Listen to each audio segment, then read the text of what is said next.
전화기를 꺼냈다. 연락처를 스크롤하다가 손가락이 멈췄다. 같은 해에 입사했던 동기 이름이 아직 있었다. 작년에 떠났다. 장례식에 갔었다. 헌화를 했다. 밥을 먹었다. 돌아왔다.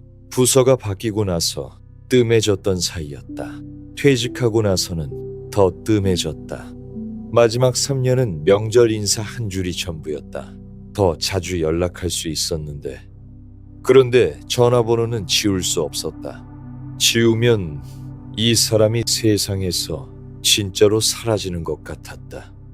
아직 거기 있으면 아직 어딘가에 있는 것 같았다. 바보 같은 생각인 줄 안다. 그런데 지울 수 없었다. 가만히 그 이름을 들여다보았다. 신입사원 때 같이 야근하던 사람이었다. 퇴직 후에도 가끔 만나서 소주 한잔 하던 사람이었다. 마지막으로 무슨 이야기를 했더라. 기억이 나지 않았다. 특별한 말을 하지 않았을 것이다. 아마 다음에 보자라고 했을 것이다. 다음은 오지 않았다. 그 사람도 몰랐을 것이다. 그것이 마지막인 줄. 우리는 참 많은 마지막을 모른 채 보냈다. 아이를 마지막으로 안아준 날, 부모와 마지막으로 밥을 먹은 날, 그 동기와 마지막으로 소주잔을 부딪힌 날. 그 순간이 마지막인 줄 알았다면 좀 더 오래 잡고 있었을 것이다. 좀 더 자세히 들여다보았을 것이다. 그런데 마지막은 항상 알려주지 않고 온다. 그리고 생각했다. 내 번호도 누군가의 전화기에 저장되어 있을 것이다. 내가 떠나면 그 번호는 그냥 거기 남아있겠지. 가끔 연락처를 스크롤하다가 내 이름을 보겠지. 그리고 잠깐 멈추겠지. 죽음이 무섭다는 것은 이런 것이다.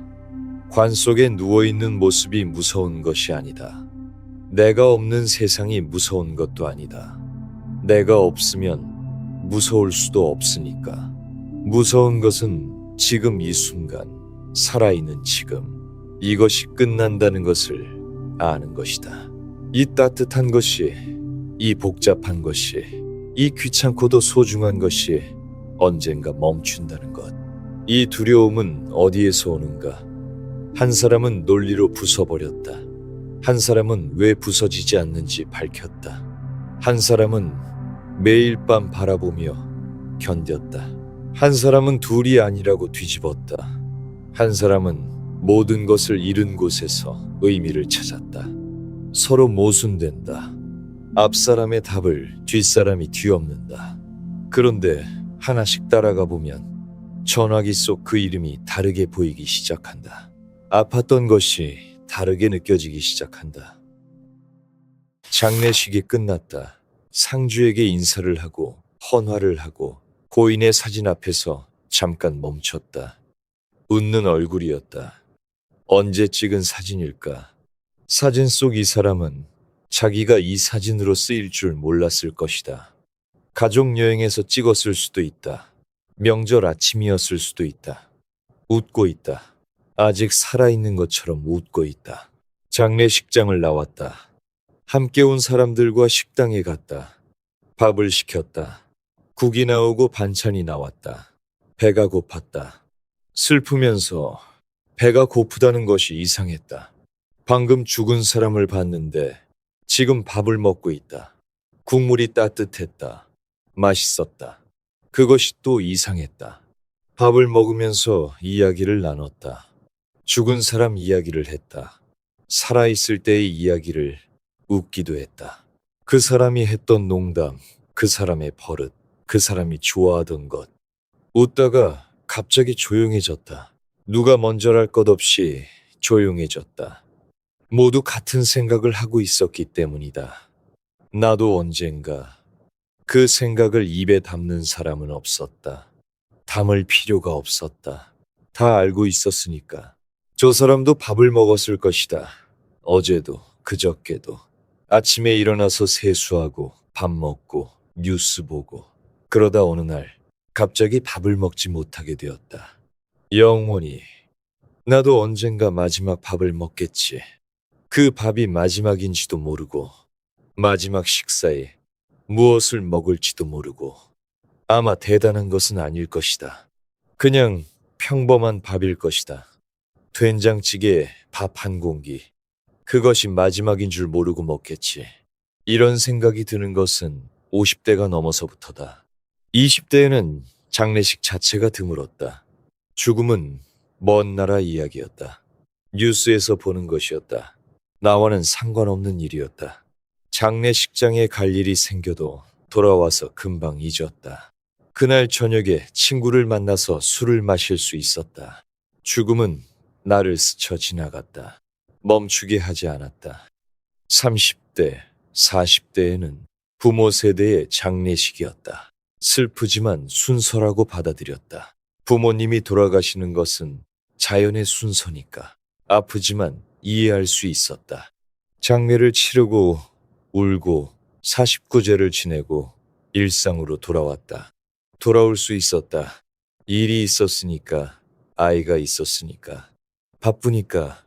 50대가 넘으면 달라진다. 같은 반이었던 사람, 같이 일했던 사람, 나이가 비슷한 사람이 떠나기 시작한다. 이것은 순서가 아니다.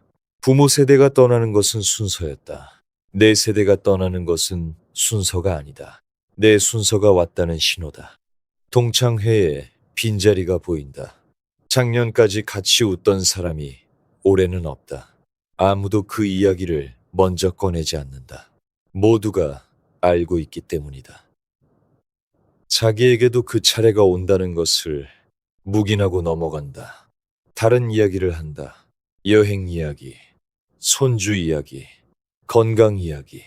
그런데 건강 이야기를 하다 보면 결국 같은 곳에 도달한다. 누가 어디가 아프다. 누가 수술했다. 누가 입원했다. 건강 이야기가 결국 죽음 이야기다. 건강검진 결과지를 받는다.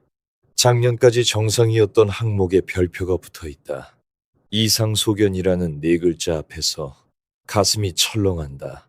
재검이라고 한다. 아무것도 아닐 수도 있다. 그런데 아무것도 아닐 수도 있다는 말이 예전만큼 편안하지 않다. 예전에는 당연히 아무것도 아니겠지였다. 이제는 아무것도 아닐 수도 있다가 된다. 수도라는 두 글자가 무겁다. 밤에 자다가 깬다. 심장이 빨리 뛴다. 아프지 않다. 그런데 뛴다.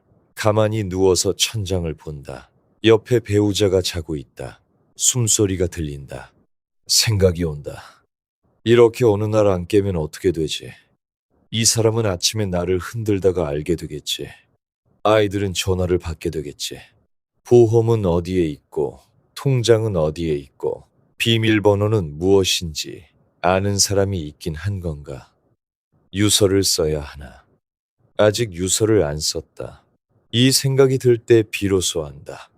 아, 나는 죽음이 무섭구나. 이 두려움을 정면으로 마주한 사람이 있었다. 그리고 논리 하나로 부숴버리려 했다. 기원전 341년 에피쿠로스가 사모스 섬에서 태어났다. 아버지는 교사였다. 에피쿠로스는 자라서 기원전 307년경 아테네에 학교를 세웠다. 정원이라고 불렀다. 건물이 아니라 진짜 정원이었다. 이 정원은 당시 아테네의 다른 학교들과 전혀 달랐다. 플라톤의 아카데미나 아리스토텔레스의 리케이오는 상류층 남성들의 공간이었다. 에피쿠로스의 정원에는 여성이 왔다. 노예가 왔다. 마우스라는 이름의 노예가 학생이었다. 귀족도 오고 노예도 오는 학교. 죽음 앞에서는 모두가 같다는 생각이 이미 이 정원의 구조에 담겨 있었던 것인지도 모른다. 정원에서의 삶은 소박했다. 에피쿠로스는 옷을 2벌만 가지고 있었다. 보리빵이 주식이었다. 와인은 하루에 반 파인트만 허용했다. 방문객에게는 빵과 물을 대접했다. 기근이 닥쳤을 때는 번호를 매긴 콩을 학생들에게 나눠주었다. 그것이 하루 식량이었다. 이렇게 소박하게 살면서 에피쿠로스는 쾌락을 가르치는 사람으로 유명했다. 주변에서는 매일 밤 연회를 벌인다느니 쾌락에 빠져 산다느니 소문이 돌았다. 사실은 정반대였다. 에피쿠로스가 말하는 쾌락은 호화로운 것이 아니었다. 배고프지 않은 것, 목마르지 않은 것, 춥지 않은 것, 친구와 함께 있는 것. 그것이 쾌락이었다. 에피쿠로스는 이렇게 썼다. 배고프지 않고, 목마르지 않고, 춥지 않으면 제우스와도 행복을 겨룰 수 있다. 치즈를 좋아했다. 친구에게 보낸 편지에 이런 부탁이 남아있다. 치즈 작은 단지 하나 보내주어 호화롭게 식사하고 싶으니. 보리빵에 치즈 한 조각이 호화로운 식사였다. 이 사람에게는 여기서 한 가지 짚어둘 것이 있다. 이 사람의 삶 자체가 이미 가르침이었다. 소박하게 살면서도 행복할 수 있다고 몸으로 보여주고 있었다. 적게 가진 사람이 많이 가진 사람보다 잃을 것이 적다. 잃을 것이 적은 사람이 죽음을 덜 두려워할 수 있다. 집이 크면 떠나기 아깝다. 가진 것이 많으면 놓기 아깝다. 에피쿠로스의 소박함은 죽음의 공포를 줄이는 실천이기도 했다. 그런데 뒤집어 보면 이런 질문이 된다. 우리가 죽음을 두려워하는 것은 삶이 좋기 때문이 아닌가? 잃을 것이 있기 때문이 아닌가? 배우자가 있고 자녀가 있고 함께 먹는 밥이 있고 아침 산책이 있고 텔레비전 앞에서 졸다 깨는 저녁이 있다. 이것들이 좋기 때문에 잃는 것이 무서운 것이다. 그렇다면 죽음의 두려움은 삶을 사랑하고 있다는 증거이기도 하다. 이 생각은 나중에 다시 돌아오겠다. 이 소박한 사람이 죽음에 대해 역사상 가장 유명한 말을 남겼다. 메노이케우스에게 보낸 편지에 있는 말이다. 죽음은 우리에게 아무것도 아니다.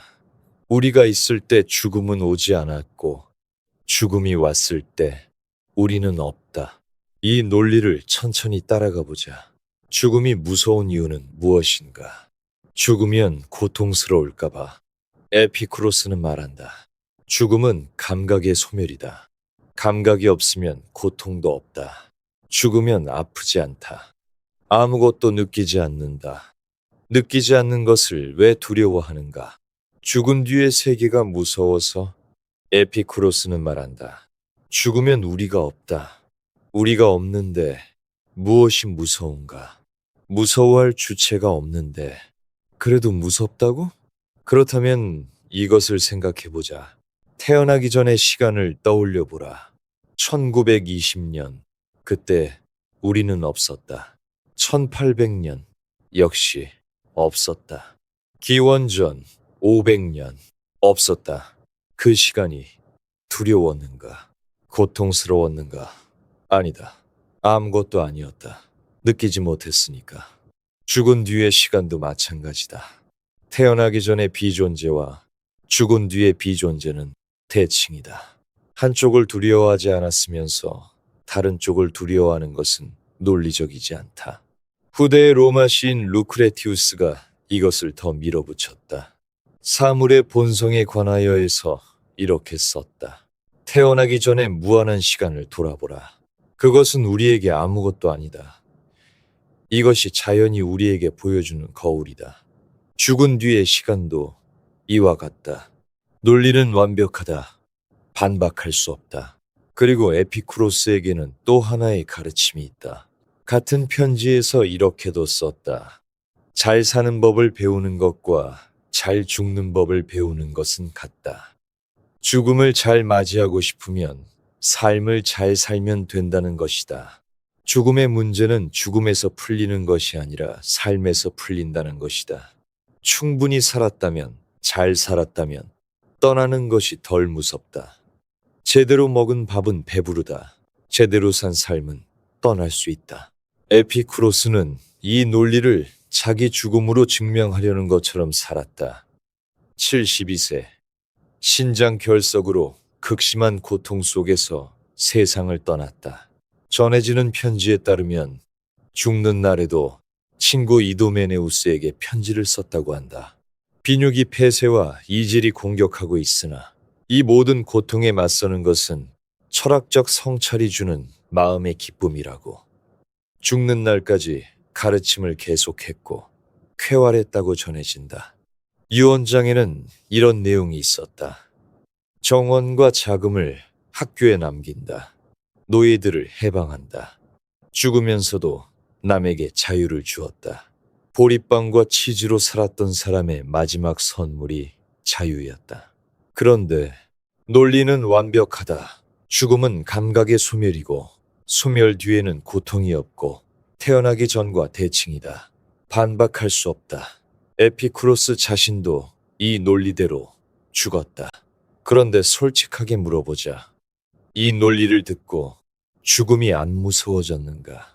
밤에 심장이 빨리 뛰면 죽음은 감각의 소멸이니까 두려워할 것 없어 라고 자기에게 말해보라.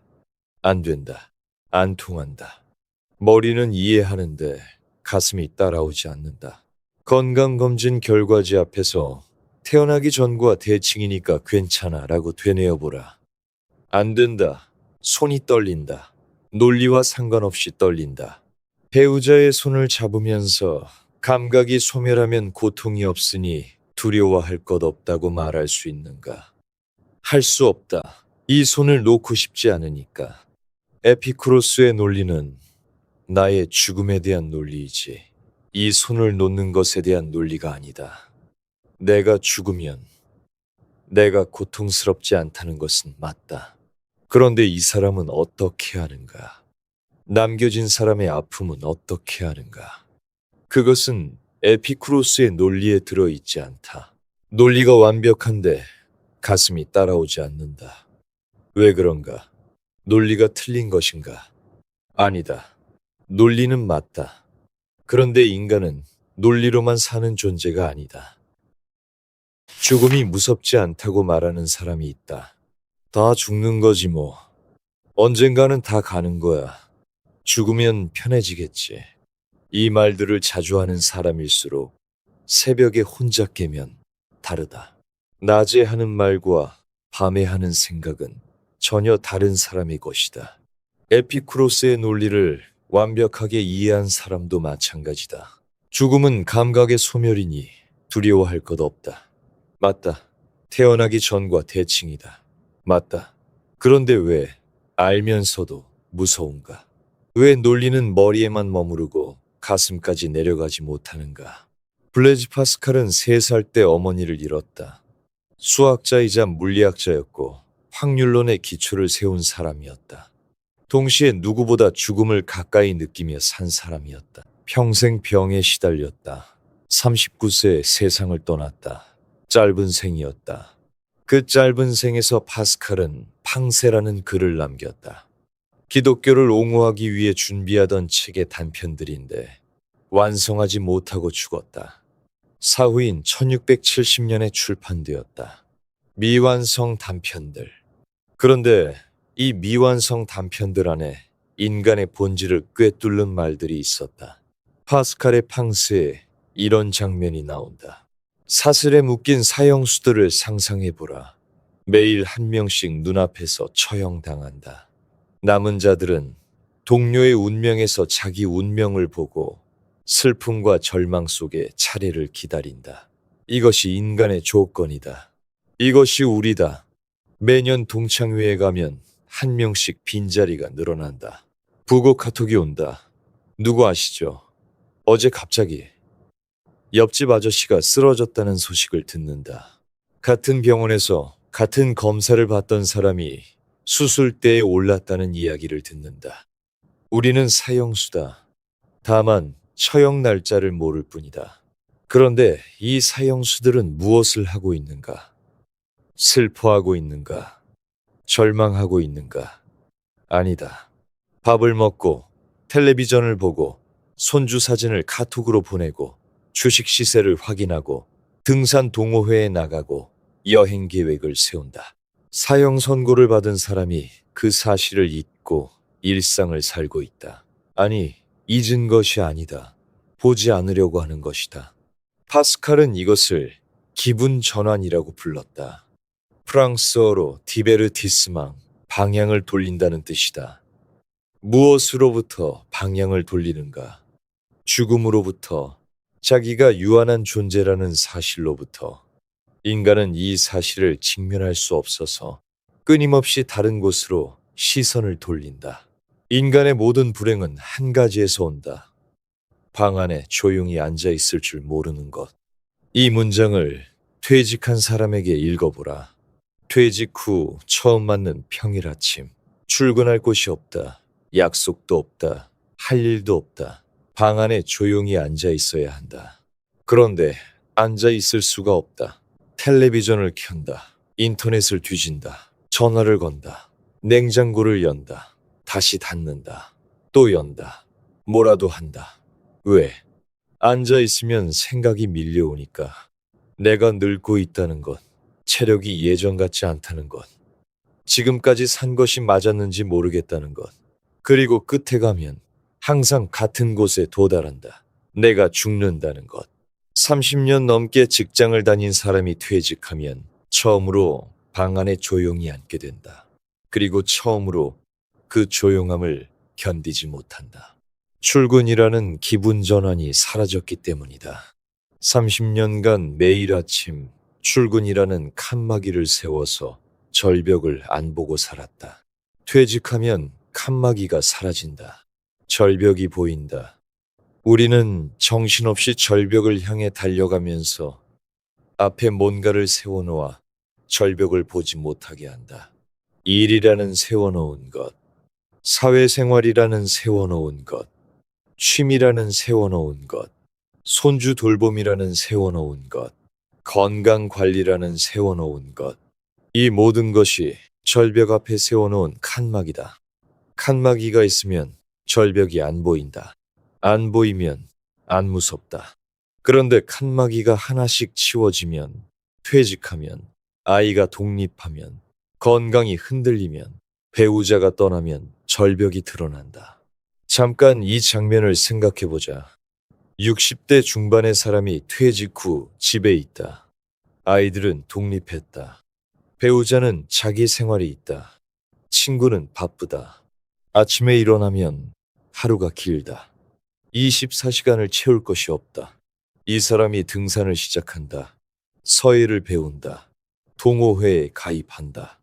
주변에서는 말한다. 노후를 잘 보내시네요. 정말 그런가? 아니면 절벽을 안 보려고 칸막이를 세우고 있는 것인가? 그런데 여기서 또 뒤집어야 한다.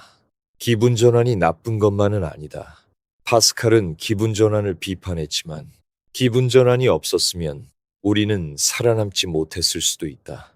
장례식에 갔다가 돌아와서 밥을 먹는 것, 울다가 웃는 것, 죽은 사람을 생각하다가 내일 할 일을 생각하는 것, 이것이 기분 전환이고 이것이 우리를 살게 한다. 부모를 잃은 뒤에도 출근할 수 있었던 것은 기분 전환 덕분이다. 배우자를 잃은 뒤에도 밥을 먹을 수 있었던 것은 기분 전환 덕분이다. 완전한 직면은 인간이 견딜 수 있는 것이 아닐 수 있다. 파스칼 자신이 이것을 알았다. 그래서 양피지를 품었다. 완전히 잊지도 않고 완전히 직면하지도 않는 방법. 매일 가슴에 품고 다니면서 그것이 있다는 것을 의식하면서 동시에 일상을 사는 방법. 기분 전환과 직면 사이 어딘가. 그것이 파스칼이 찾은 방법이었을 수 있다. 뒤집어 보면 이런 생각이 든다. 우리가 평생 바쁘게 산 이유는 죽음을 보지 않으려는 것이었을 수도 있다. 성실하게 일한 것이 아니라 무서워서 멈추지 못한 것일 수도 있다. 가족을 위해 희생한 것이 아니라 혼자 남는 것이 두려워서 매달린 것일 수도 있다. 이것이 파스칼의 잔인한 진단이다. 그런데 동시에 이런 생각도 든다. 무서워서 멈추지 못한 것이라 해도 그 덕분에 30년을 일했다. 두려워서 매달린 것이라 해도 그 덕분에 가족을 지켰다. 기분 전환이었든 아니었든 결과는 같다. 삶을 살았다는 것, 기분 전환의 동기가 부끄러운 것이든 아니든 삶을 살았다는 사실은 변하지 않는다. 기분 전환 없이는 권태에 빠질 것이고 기분 전환이 우리를 즐겁게 하면서 우리도 모르게 죽음으로 이끈다. 즐겁게 살면서 죽음으로 간다. 기분 전환에 성공하면 할수록 죽음을 모른 채 죽음에 가까워진다. 바쁘게 살면서 늙어간다. 행복하게 살면서 끝을 향해 간다. 이것이 인간의 조건이다. 파스칼이 본 인간의 모습이다. 그런데 파스칼 자신은 이 진단 앞에서 무너지지 않았다. 그에게는 전환점이 있었다. 1654년 11월 23일 밤, 파스칼의 나이 31살이었다. 밤 10시 반부터 12시 반까지 약 2시간 동안 그는 강렬한 체험을 했다. 훗날 불의 밤이라 불리게 될 순간이었다. 체험 직후 양피지에 기록을 남겼다. 종이에 복사본도 만들었다. 양피지와 종이를 겹쳐서 외투 안감에 꿰맸다. 첫 단어는 분리였다. 확실함, 느낌, 기쁨, 평화.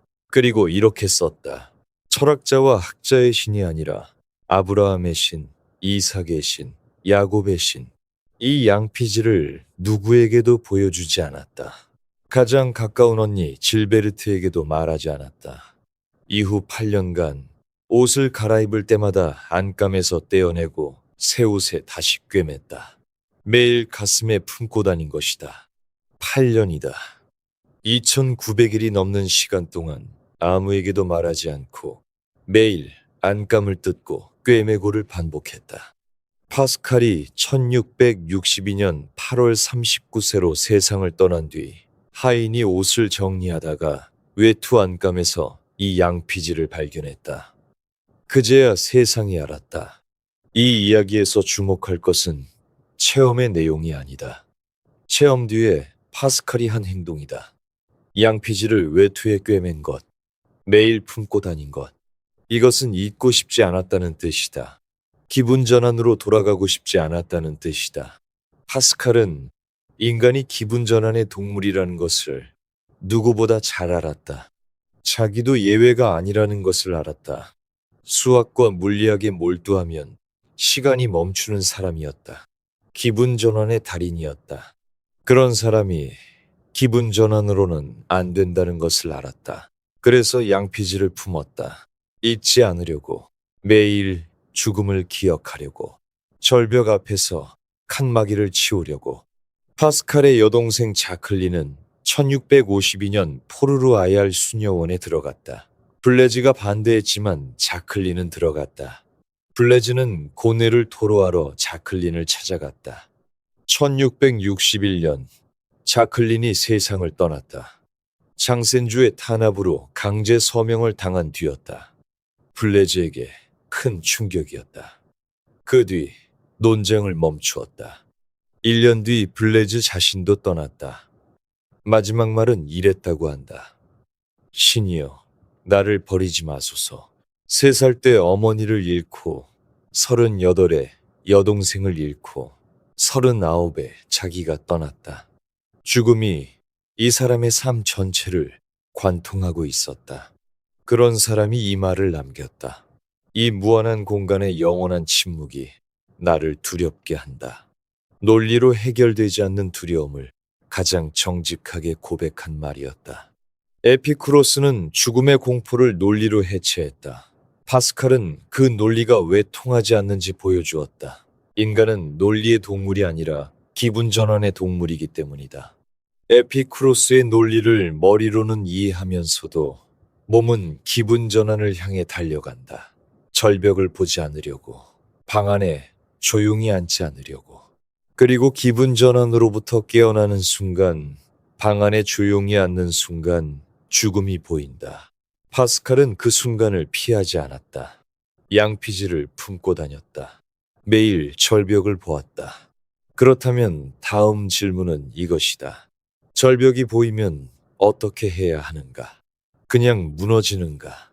아니면 매일 절벽을 바라보면서도 살아갈 수 있는가? 전쟁터에서 밤마다 죽음에 대해 쓴 사람이 있었다. 로마의 황제였다. 건강검진 결과를 받았다.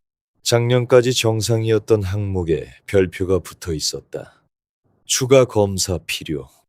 병원에 갔다. 대기실에 앉아 있었다.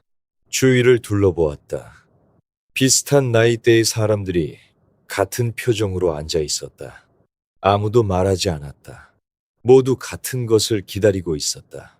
이름이 불릴 때마다 한 명씩 일어나서 들어갔다. 이름이 불렸다. 들어갔다. 의사가 화면을 보며 말했다. 크게 걱정할 건 아닙니다만 정기적으로 관찰은 해야겠습니다. 안도했다. 그런데 병원을 나오면서 생각했다. 크게 걱정할 건 아니다. 라는 말이 걱정할 것이 있다는 뜻이 아닌가. 정기적으로 관찰이라는 말은 한 번에 끝나는 문제가 아니다라는 뜻이 아닌가. 안도한 것이 아니라 유예를 받은 것이다. 이렇게 죽음이 가까이 오는 것은 갑자기가 아니다. 조금씩 온다. 무릎이 아프기 시작한다. 계단을 오르면 숨이 찬다. 밤에 화장실을 두세 번 간다. 작은 글씨가 안 보인다. 이름이 혀끝에서 맴도는데 안 나온다. 하나하나는 별것 아니다. 그런데 모이면 방향이 보인다. 이 방향의 끝에 무엇이 있는지 안다. 그래서 무섭다. 그런데 무서운 것은 그것만이 아니다. 무서운 것은 이 변화에 익숙해진다는 것이다. 처음에 무릎이 아팠을 때는 놀랐다. 지금은 당연하다. 처음에 밤에 2번 깼을 때는 걱정했다. 지금은 익숙하다. 죽음이 조금씩 가까이 오는 것에 우리는 적응한다. 그것이 더 무섭다. 파스칼이 말한 기분 전환의 또 다른 형태다. 놀라지 않는 것도 기분 전환이다. 익숙해지는 것도 기분 전환이다. 이 상황에서 할 수 있는 것은 2가지다. 파스칼이 말한 대로 기분 전환을 하거나 직면하거나. 기분 전환은 이미 해봤다. 30년 넘게 했다. 그런데 기분 전환의 재료가 점점 줄어들고 있다. 그렇다면 직면해야 한다. 그런데 직면하면 무너지지 않을까? 무너지지 않은 사람이 있었다. 매일 밤 죽음을 바라보면서도 다음날 아침에 일어나 일을 한 사람. 121년 로마에서 태어났다. 마르쿠스 아우렐리우스. 161년부터 180년까지 로마 황제였다. 재위 기간의 대부분을 전쟁터에서 보냈다. 마르쿠마니 전쟁, 파르티아 전쟁. 도나우강 전선의 텐트에서 밤마다 그리스어로 메모를 썼다. 출판할 생각이 없었다. 자기에게 쓴 것이었다. 그래서 제목도 자기에게라는 뜻이었다. 이 메모들이 명상록이라는 이름으로 남았다. 황제였지만 삶은 가혹했다. 13명의 자녀를 두었는데 5명만 성인이 될 때까지 살았다. 8아이를 먼저 떠나보낸 것이다. 한 아이가 아니라 8아이. 황제도 자식의 죽음 앞에서는 한 사람의 아버지였다. 가장 강력한 사람도 가장 약한 곳에서 무너진다. 아이를 잃는 것보다 아픈 일은 없다. 전쟁터에서 매일 사람이 죽었다. 병사들이 죽고 장군들이 죽고 적이 죽었다. 죽음이 일상이었다. 아침에 얼굴을 본 사람이 저녁이 없었다. 이 일상 속에서 마르쿠스는 밤마다 자기에게 이렇게 썼다. 얼마나 많은 의사들이 죽었는가. 환자 앞에서 이마를 찌푸리던 사람들이. 얼마나 많은 점성가들이 죽었는가. 남의 죽음을 예언하던 사람들이. 얼마나 많은 철학자들이 죽었는가. 죽음과 영생에 대해 끝없이 논한 사람들이. 이것을 지금의 삶에 가져와 보자. 얼마나 많은 의사들이 죽었는가. 우리에게 건강하라고 말하던 사람들이. 얼마나 많은 재정 전문가들이 죽었는가. 노후 대비를 가르치던 사람들이. 얼마나 많은 장수 비결을 말하던 사람들이 먼저 떠났는가. 매일 아침 조깅을 하던 사람이 어느 날 쓰러졌다. 평생 술 한 잔 안 마신 사람이 암 진단을 받았다. 건강의 달인이라고 불리던 사람이 갑자기 떠났다. 죽음은 건강검진 결과지를 존중하지 않는다. 마르쿠스는 이런 뜻으로도 썼다. 한 사람이 다른 사람의 장례식에 다녀온 뒤 자기가 눕혔고 또 다른 사람이 그를 묻었다. 모두 짧은 시간 안에 동창회의 빈자리가 이것이다. 작년에 같이 앉아서 밥을 먹던 사람이 올해는 없다. 그 사람의 장례식에 갔던 사람이 올해 또 없다. 내년에는 또 누가 없을지 모른다. 그리고 언젠가는 내 자리가 빈자리가 된다. 누군가가 내 빈자리를 보면서 조용해질 것이다. 이것이 무서운 이야기인가? 마르쿠스는 무서운 이야기로 쓰지 않았다. 오히려 편안하게 쓴다. 사실을 사실로 쓴다. 죽음을 경멸하지 말라. 환영하라. 죽음도 자연이 원하는 것 중 하나이니까. 환영하라니. 죽음을 이것이 가능한가? 마르쿠스는 가능하다고 말한다. 그리고 비유를 든다. 잘 익은 올리브가 떨어지듯 자연에 순응하며 이 짧은 시간을 통과하라. 올리브를 떠올려보자. 나무에 달려있을 때는 단단하다. 초록색이다. 시간이 지나면 무르익는다. 색이 변한다. 그리고 떨어진다. 올리브는 떨어지는 것을 두려워하지 않는다. 떨어지는 것이 익은 것이니까. 떨어지는 것이 자연이니까. 덜 익은 올리브가 떨어지면 슬프다. 다 익은 올리브가 떨어지는 것은 자연이다. 이것을 우리에게 적용해보자. 20대에 죽는 것은 덜 익은 올리브가 떨어지는 것이다. 60대, 70대에 떠나는 것은 다 익은 올리브가 떨어지는 것이다. 충분히 살았다면, 충분히 사랑했다면, 충분히 웃었다면 그것은 자연이다. 마르쿠스는 말한다. 우리도 올리브처럼 떨어질 때가 온다. 그것을 자연으로 받아들일 수 있다고. 그런데 여기서 뒤집어 보자. 정말 충분히 살았는가? 충분히 사랑했는가? 잘 익었다는 누가 정하는가? 올리브는 다 익으면 저절로 떨어진다. 그런데 사람은 다르다. 아무리 나이가 들어도 아직 이 남아있다. 아직 하고 싶은 것이 있고, 아직 보고 싶은 것이 있고, 아직 말하지 못한 것이 있다. 올리브에게는 아직이 없다. 사람에게는 있다. 그래서 올리브처럼 떨어지기 어려운 것이다. 그런데 또 뒤집어 보면 아직 이 있다는 것이 삶의 증거이기도 하다. 아직 하고 싶은 것이 있다는 것은 아직 살아 있다는 것이다. 아직 보고 싶은 사람이 있다는 것은 아직 사랑하고 있다는 것이다.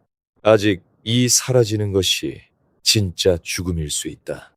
몸이 멈추기 전에 아직이 사라지면 살아있어도 죽은 것이다. 아직이 남아있으면 늙어도 살아있는 것이다. 마르쿠스에게는 또 하나의 유명한 구절이 있다.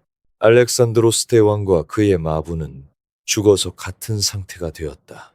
세계를 정복한 왕과 그의 말을 돌보던 하인이 죽으면 같다. 황제와 노예가 같다. 부자와 가난한 자가 같다. 사장과 신입사원이 같다. 아파트 몇 채를 가진 사람과 월세 사는 사람이 같다. 죽음 앞에서는 모두가 같다. 이것은 공포인가? 마르쿠스에게는 공포가 아니었다.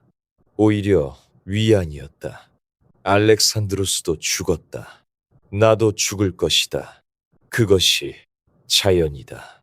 거기에 차별이 없다. 부자라고 더 오래 사는 것이 아니다. 유명하다고 더 오래 사는 것이 아니다. 죽음은 가장 공평한 것이다. 시간은 강이다. 사건들의 격렬한 흐름이다. 무언가가 보이는가 싶으면 이미 지나가 버렸고 다른 것이 떠밀려와 그것도 사라진다. 시간은 멈추지 않는다. 우리가 붙잡으려 해도 흘러간다. 손주의 돌잔치가 엊그제 같은데 벌써 초등학생이 되었다. 퇴직이 내일 같은데 벌써 몇 년이 지났다. 시간은 강물처럼 흐른다. 이것을 막으려는 것이 고통이고 받아들이는 것이 평정이다. 마르쿠스는 이 글을 전쟁터에서 썼다. 내일 죽을 수 있는 곳에서 8아이를 잃은 사람이, 제국을 어깨에 짊어진 사람이, 그리고 다음날 아침에 일어나서 군대를 지휘했다. 결정을 내렸다. 편지를 썼다. 밥을 먹었다. 그리고 밤이 되면 다시 죽음에 대해 썼다. 이것이 직면이다. 파스칼이 말한 방 안에 조용히 앉기를 실천한 사람이다. 죽음을 보면서도 무너지지 않았다. 오히려 죽음을 보았기 때문에 하루하루를 더 단단하게 살았다. 내일이 없을 수 있으니 오늘을 낭비하지 않았다. 출판할 생각도 없이 자기에게 쓴 글, 보여줄 사람 없이 쓴 글, 그것이 2000년을 살아남았다. 아이러니다. 죽음에 대해 쓴 글이 죽지 않았다. 180년. 마르쿠스는 전선 근처 빈도보나에서 세상을 떠났다. 58세였다. 여기까지 세 개의 답을 들었다. 에피쿠로스는 말했다. 죽음은 두려워할 것이 아니다. 논리적으로. 파스칼은 말했다. 그런데 인간은 논리적이지 않다. 기분 전환을 한다. 마르쿠스는 말했다. 매일 바라보면 견딜 수 있다. 자연으로 받아들이면. 그런데 셋 모두 하나를 전제하고 있다. 삶이 있고 죽음이 있다는 것. 삶은 이쪽이고 죽음은 저쪽이라는 것. 에피쿠로스는 저쪽을 안 무서워하라고 했다. 파스칼은 이쪽에서 저쪽을 안 보려 한다고 했다. 마르쿠스는 이쪽에서 저쪽을 바라보라고 했다. 방향은 달라도 이쪽과 저쪽이 있다는 전제는 같다. 그런데 만약 이쪽과 저쪽이 둘이 아니라면, 삶과 죽음이 대립하는 것이 아니라면, 장작과 재가 앞뒤가 아니라면. 1200년 교토 귀족 가문에서 한 아이가 태어났다. 2살 때 아버지가 죽었다. 7살 무렵 어머니가 죽었다. 어머니가 임종하면서 말했다고 한다. 궁정에서 출세하는 삶을 버리고 출가하라고. 귀족의 아들이 궁정에서 벼슬을 하고 돈과 명예를 얻고 집안을 일으키는 것이 당연한 시대였다. 어머니는 그것을 버리라고 했다. 7살 아이에게 어머니가 사라졌다. 아버지도 사라졌다. 모든 것이 사라진다. 이것을 7살에 알았다. 이것을 잊지 못했다. 이것이 이 아이의 삶 전체를 결정했다. 도겐이었다. 13세에 히에이산 천태종에 출가했다. 천태종에는 본각이라는 가르침이 있었다. 모든 존재는 이미 깨달아 있다는 것. 수행하지 않아도 본래 깨달은 상태라는 것. 그런데 도겐에게 질문이 생겼다. 이미 깨달은 존재라면 왜 수행이 필요한가? 이미 완전하다면 왜 노력해야 하는가? 이미 좋은 상태라면 왜 괴로워하는가? 이 질문을 우리의 삶에 가져와 보면 이렇게 된다. 죽는 것이 자연이라면 왜 슬퍼하는가? 마르쿠스가 올리브처럼 떨어지라고 했다. 자연이라고 했다. 맞다. 그런데 자연인 줄 알면서도 슬프다. 부모가 떠난 것이 순서인 줄 알면서도 아프다. 배우자가 먼저 간 것이 자연인 줄 알면서도 견딜 수 없다. 이미 알고 있는데 왜 여전히 괴로운가? 도겐의 질문은 이것이다. 이미 답을 알고 있는데 왜 질문이 사라지지 않는가? 이 질문이 그를 움직였다. 스승들에게 물었다. 만족스러운 답을 얻지 못했다. 일본에서는 답을 찾을 수 없었다. 23세에 중국으로 건너갔다. 바다를 건넜다. 당시에 바다를 건너는 것은 죽음을 각오하는 것이었다. 배가 침몰할 수도 있었고, 해적을 만날 수도 있었고, 도착하더라도 돌아오지 못할 수 있었다. 죽음에 대한 답을 찾으러 가면서 죽음을 각오한 것이다. 중국에서 여정이라는 스승을 만났다.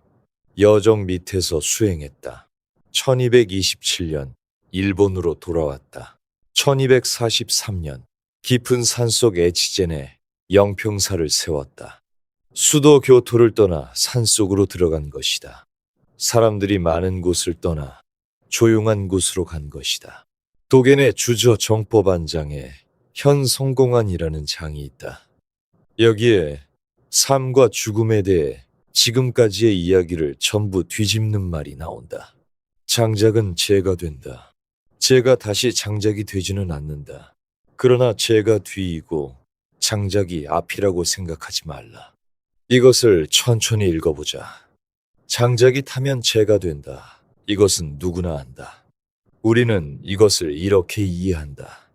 장작이 원인이고 재가 결과다.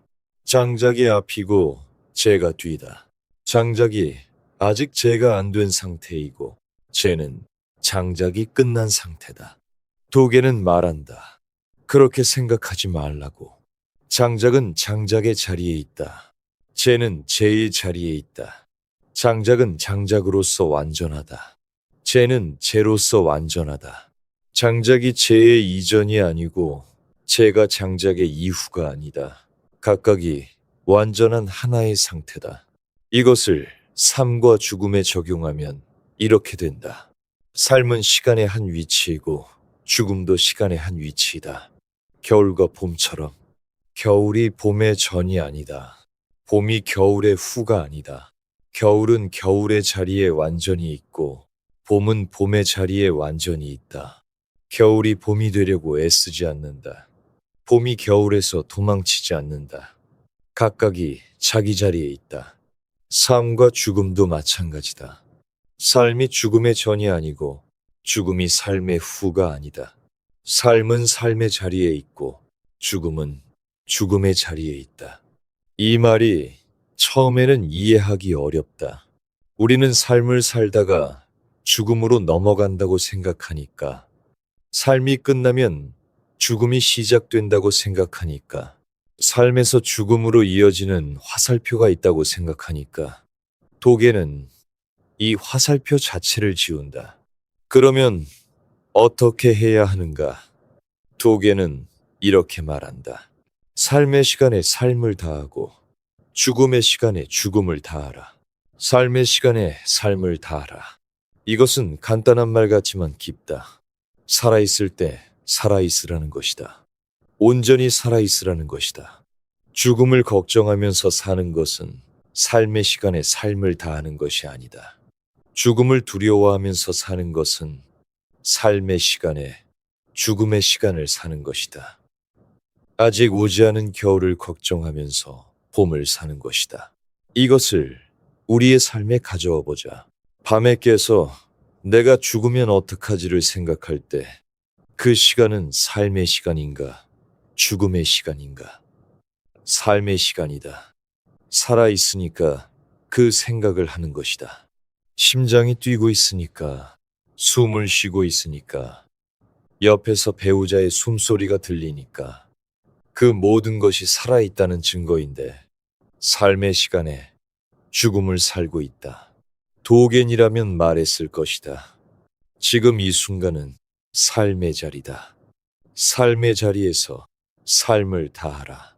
건강검진 결과를 기다리면서 초조해하는 것은 삶의 시간에 죽음을 사는 것이다. 동창회에서 빈자리를 보면서 내 차례를 걱정하는 것은 삶의 시간에 죽음을 사는 것이다. 손주와 놀아주면서 이 아이가 클 때 내가 있을까를 생각하는 것은 삶의 시간에 죽음을 사는 것이다. 배우자와 밥을 먹으면서 이 사람이 먼저 가면을 생각하는 것은 삶의 시간에 죽음을 사는 것이다. 뒤집어 보면 이런 것이다. 우리는 삶의 시간 안에서 얼마나 많은 시간을 죽음의 시간으로 쓰고 있는가. 살아있는 시간의 절반을 죽음을 걱정하면서 보낸다면 절반은 살지 않은 것이다. 도겐의 말을 빌리면 장작이 타면서 재를 걱정하고 있는 것이다. 장작이 재를 걱정하는 동안 불은 약해진다. 살아있는 지금, 이 순간에 집중하는 것. 밥을 먹을 때 밥맛을 느끼는 것. 뜨거운 국물이 목을 타고 내려가는 것을 느끼는 것. 산책할 때 바람을 느끼는 것. 계절이 바뀌고 있다는 것을, 어제와 오늘의 공기가 다르다는 것을 느끼는 것. 배우자와 소파에 앉아 있을 때 그 사람이 옆에 있다는 것을 느끼는 것. 아무 말 없이 같은 공간에 있다는 것 자체를 느끼는 것. 그것이 삶의 시간에 삶을 다하는 것이다. 그런데 여기서 또 하나의 뒤집기가 가능하다. 도겐의 말이 위로처럼 들리지만 동시에 무서운 말이기도 하다. 삶의 시간에 삶을 다하라는 것은 삶의 시간이 끝나면 더 이상 삶을 다할 수 없다는 뜻이기도 하다. 겨울이 지나면 겨울은 없다. 봄에 와서 겨울에 하고 싶었던 것을 하려 해도 이미 겨울이 아니다. 지금 이 순간이 유일한 순간이라는 것. 이것이 위로이면서 동시에 절박함이다. 여기서 앞의 이야기가 뒤집힌다. 에피쿠로스는 죽음을 논리로 해체했다.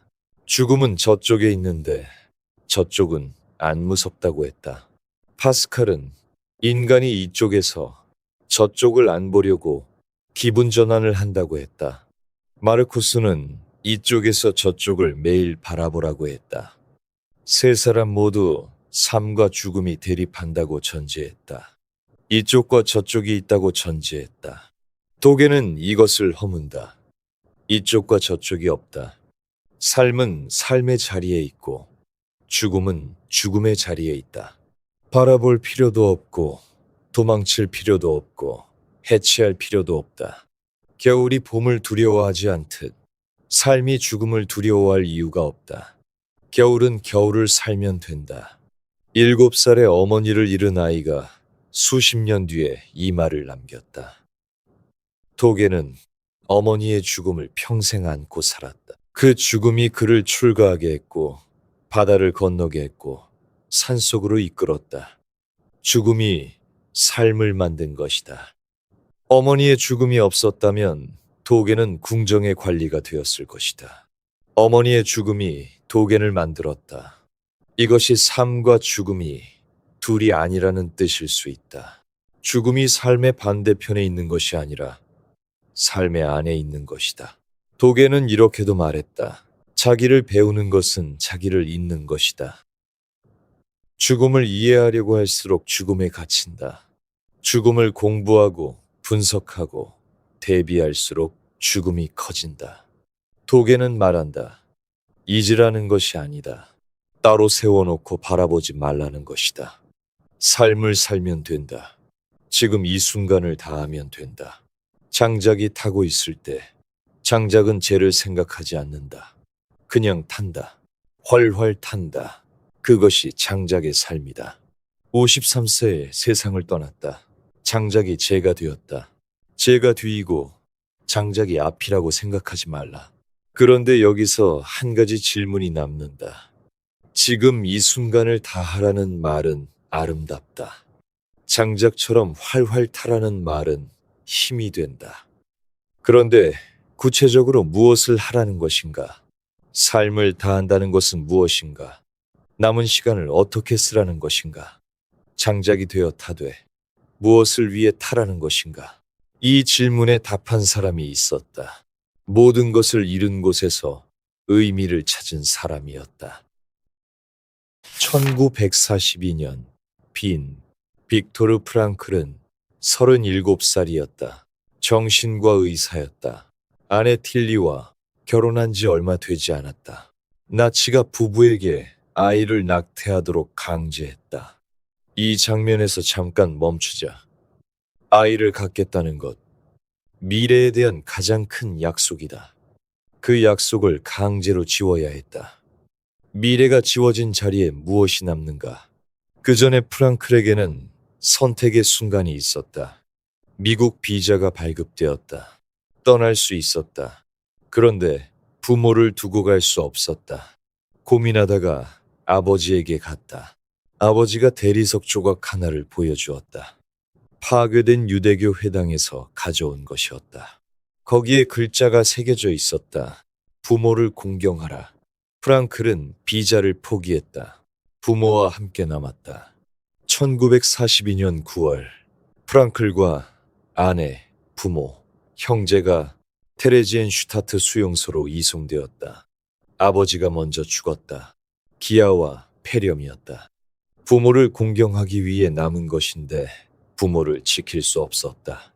1944년, 프랑클은 아우슈비츠로 이송되었다. 어머니와 형제가 가스실에서 죽었다. 프랑클에게는 원고가 있었다. 의사의 영혼 돌봄. 수년간 써온 책이었다. 자기 삶의 작업이었다. 아우슈비츠에 도착했을 때 외투 안감에 숨기고 있었다. 빼앗겼다. 원고가 사라졌다. 가족 다음으로 소중한 것이 사라진 순간이었다. 여기서 앞장의 파스칼을 떠올려보자. 파스칼은 양피지를 외투 안감에 꿰맸다. 가장 소중한 것을 외투 안에 숨겼다. 8년간 품고 다녔다. 프랑클도 원고를 외투 안에 숨겼다. 파스칼의 양피지는 8년간 보존되었다. 프랑클의 원고는 빼앗겼다. 하나는 지켜졌고 하나는 사라졌다. 그러나 둘 다 외투 안에 가장 소중한 것을 품었다는 점에서 같다. 인간은 죽음 앞에서 가장 소중한 것을 몸 가까이에 둔다. 파스칼에게 그것은 깨달음의 기록이었고 프랑클에게 그것은 삶의 작업이었다. 프랑클은 4개 수용소에서 3년을 보냈다. 아내 틸리는 베르겐벨젠 수용소에서 발진 티푸스로 죽었다. 프랑클은 아내가 어디 있는지, 살아있는지, 죽었는지 몰랐다. 새벽이었다. 수용소에서 작업장으로 행진하고 있었다. 새벽은 회색이었다. 하늘도 회색, 눈도 회색, 동료 죄수의 넝마도 회색, 그들의 얼굴도 회색이었다. 세상에서 색이 사라진 순간이었다. 회색 안에서 프랑클은 아내를 떠올렸다. 아내의 얼굴을 상상했다. 아내가 말을 거는 것을 상상했다. 미소를 짓는 것을 상상했다. 아내가 살아있는지 죽었는지 몰랐다. 같은 하늘 아래 어딘가에 있는지, 이미 이 세상에 없는지 몰랐다. 그런데 그 순간 프랑클은 깨달았다. 사랑하는 사람이 살아있든 죽었든 상관없었다. 이상한 말이다. 상관없다니. 아내가 살았든 죽었든 상관없다니. 잔인한 말처럼 들린다. 그런데 프랑클이 말하고자 한 것은 이것이다. 사랑은 상대방의 존재 여부에 달린 것이 아니다. 사랑하는 마음 자체가 살아있는 것이다. 아내가 어딘가에 있든 이미 떠났든 프랑클이 아내를 사랑하고 있다는 사실은 변하지 않았다. 회색 새벽에 아내의 얼굴을 떠올리는 것, 그것 자체가 사랑이었다. 그 사랑이 프랑클을 살게 했다. 회색 안에서 유일한 색이었다. 사랑이 인간이 도달할 수 있는 궁극이자 최고의 목표라는 것을 처음으로 알았다. 이것을 지금의 삶에 가져와 보자. 전화기에 저장된 죽은 사람의 번호, 그 번호를 지울 수 없는 이유. 그것은 아직 사랑하고 있기 때문이다. 그 사람이 없어도 사랑은 있다. 번호가 연결되지 않아도 마음은 연결되어 있다. 프랑클이 회색 새벽에 아내를 떠올린 것처럼 우리도 죽은 사람의 이름을 보며 그 사람을 떠올린다. 그 사람이 웃던 모습을, 화내던 모습을, 밥 먹던 모습을 떠올린다. 그것이 사랑이다. 죽음이 끊을 수 없는 것이 사랑이다. 앞에서 에피쿠로스의 논리를 이야기할 때 이런 말을 했다. 죽음의 두려움은 삶을 사랑하고 있다는 증거이기도 하다고. 이것이 돌아왔다. 프랑클이 그것을 증명했다. 사랑하는 사람이 있으니까 죽음이 무서운 것이다. 잃을 것이 있으니까 무서운 것이다. 무서운 것이 정상이다. 무서운 것이 사랑하고 있다는 뜻이다. 프랑클은 수용소에서 살아남았다. 해방 후 가족의 죽음을 확인했다. 아내, 어머니, 아버지, 형제 모두 죽었다. 여동생 스텔라만 호주로 탈출해 살아있었다. 해방 직후 프랑클은 수용소 밖에 들판을 걸었다. 무릎을 꿇었다. 기도했다. 좁은 감옥에서 주를 불렀더니 넓은 자유 속에서 응답하셨다. 모든 것을 잃은 사람이 무릎을 꿇었다. 울었을 것이다. 아니, 어쩌면 울지도 못했을 것이다. 잃은 것이 너무 많으면 울음도 나오지 않는다. 그리고 9일 만에 책을 구술했다. 말로 불러주고 누군가가 받았었다. 이 책이 죽음의 수용소에서로 세상에 나왔다. 모든 것을 잃은 사람이 9일 만에 책을 쓸 수 있었던 이유는 무엇인가? 할 말이 있었기 때문이다. 삶의 의미에 대해 할 말이 있었기 때문이다. 아우슈비츠에서 빼앗긴 원고는 사라졌지만 원고보다 더 절실한 것이 생겼다. 경험이 생겼다. 죽음 한가운데서 살아남은 경험이. 프랑클이 이 책에서 말한 것은 간단하다. 중요한 것은 우리가 삶에서 무엇을 기대하느냐가 아니라 삶이 우리에게 무엇을 기대하느냐였다. 이 문장을 뒤집어 읽어보자. 우리는 보통 삶에게 묻는다. 삶이여, 나에게 무엇을 줄 것인가? 행복을 줄 것인가?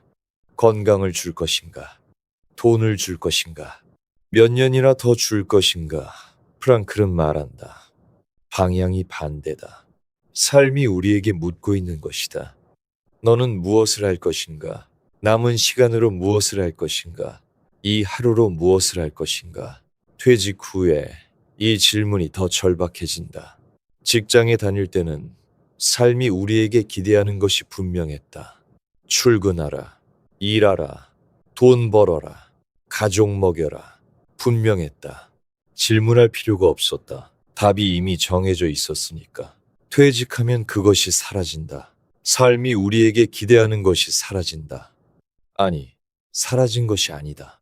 다른 것을 기대하기 시작한 것이다. 그런데 우리가 그 새로운 기대를 잃지 못하고 있는 것이다. 그때 비로소 이 질문이 온다. 삶이 나에게 무엇을 기대하는가? 나는 이 남은 시간으로 무엇을 할 것인가? 30년간 회사가 대신 대답해주던 질문을 이제 자기가 직접 대답해야 한다. 이것이 퇴직 후의 진짜 과제다. 돈이 아니다. 건강이 아니다. 의미다. 자녀가 독립한 뒤에도 이 질문이 온다. 나는 땡땡의 엄마다. 땡땡의 아빠다. 이 문장이 30년간 삶의 의미를 대신해왔다. 아이가 독립하면 이 문장의 무게가 달라진다. 여전히 부모이지만 부모라는 것만으로는 하루를 채울 수 없다. 그때 삶이 묻는다. 부모 말고 너는 누구인가? 부모로서 산 것 말고 너 자신으로서 무엇을 할 것인가? 배우자를 잃은 뒤에도 이 질문이 온다. 나는 이 사람의 남편이다. 이 사람의 아내다. 이 문장이 사라졌을 때 남는 것이 무엇인가?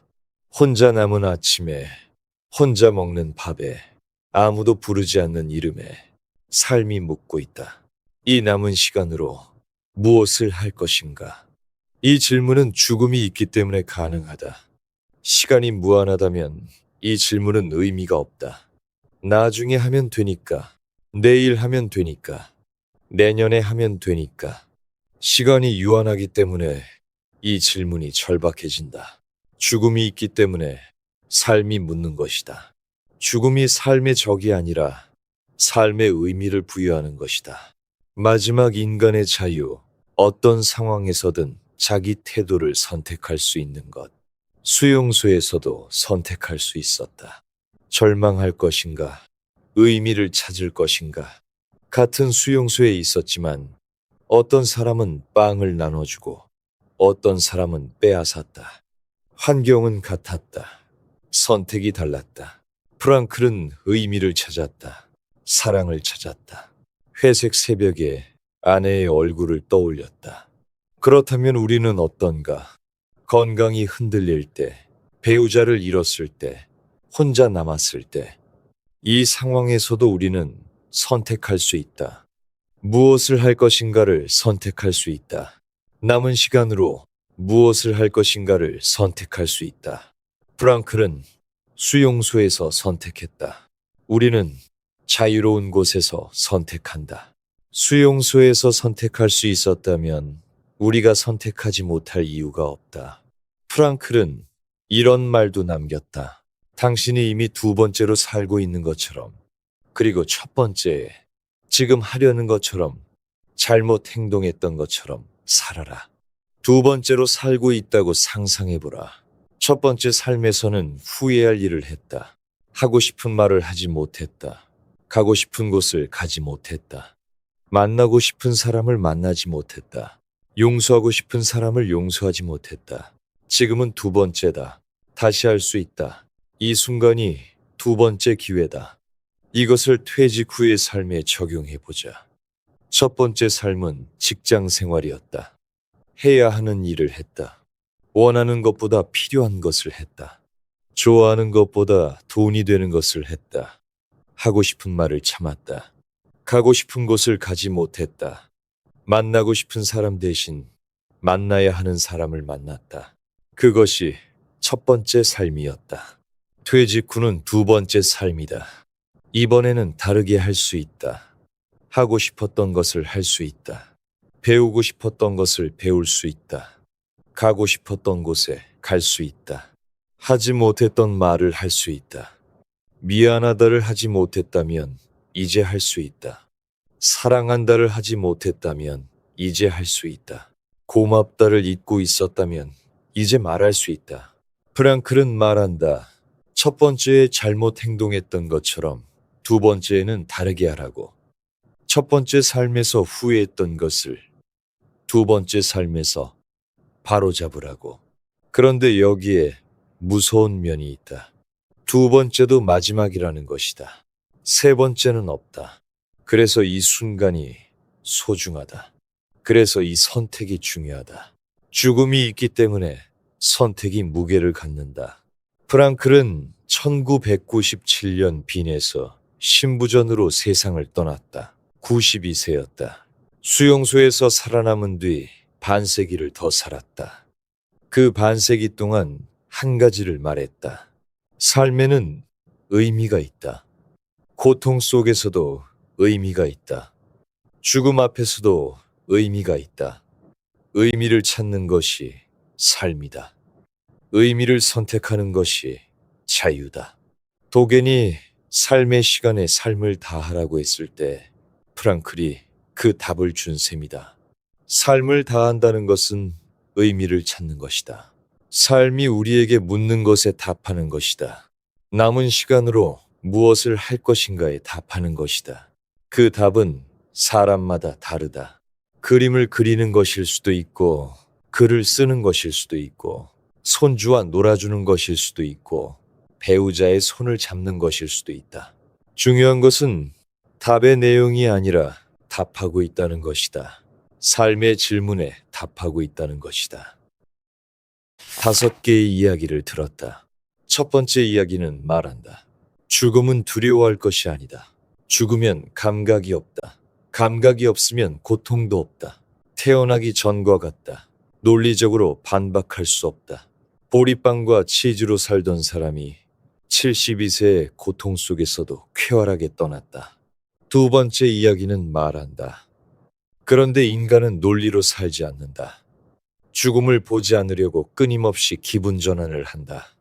바쁘게 살고 즐기고 딴 곳을 본다. 절벽 앞에 칸막이를 세운다.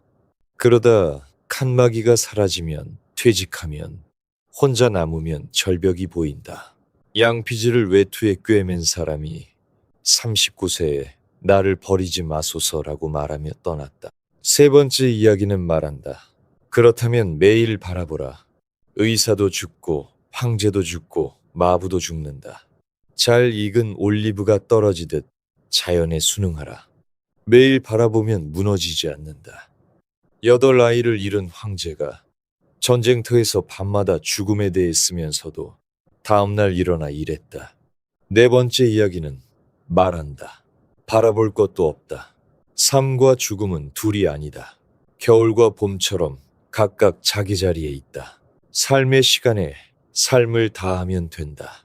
7살의 어머니를 잃은 아이가 장작과 재를 이야기하며 53세에 떠났다. 5번째 이야기는 말한다. 삶을 다한다는 것은 의미를 찾는 것이다. 삶이 우리에게 묻고 있다. 남은 시간으로 무엇을 할 것인가? 모든 것을 잃은 수용소에서 사랑이 남아있다는 것을 발견한 사람이 92세까지 의미를 말하며 살았다. 5개의 답은 서로 모순된다. 에피쿠로스의 논리를 파스칼이 무너뜨린다. 파스칼의 진단을 마르쿠스가 넘어선다. 마르쿠스의 직면을 도겐이 허문다. 도겐의 비움을 프랑클이 채운다.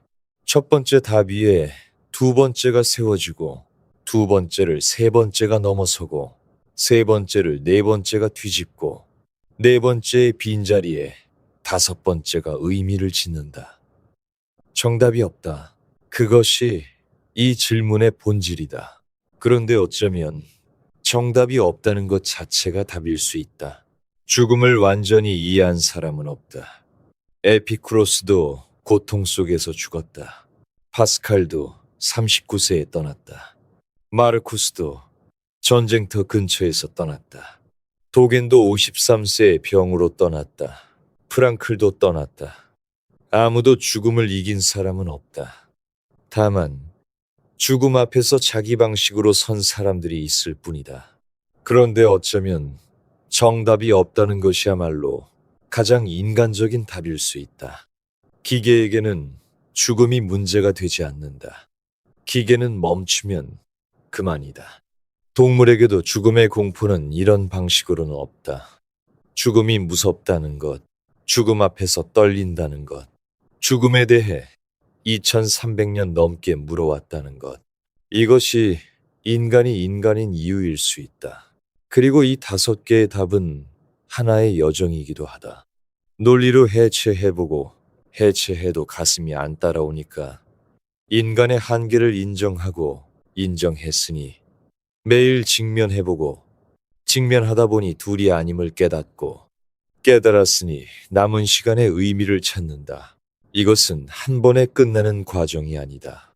장례식에 갔다 올 때마다, 건강검진을 받을 때마다, 밤에 깨서 천장을 볼 때마다 매번 다시 이 여정을 걷는다. 매번 다른 깊이로, 매번 다른 답에 머무르며 그리고 그 흔들림 속에서 질문을 놓지 않는 것. 그것이 살아있다는 것이다.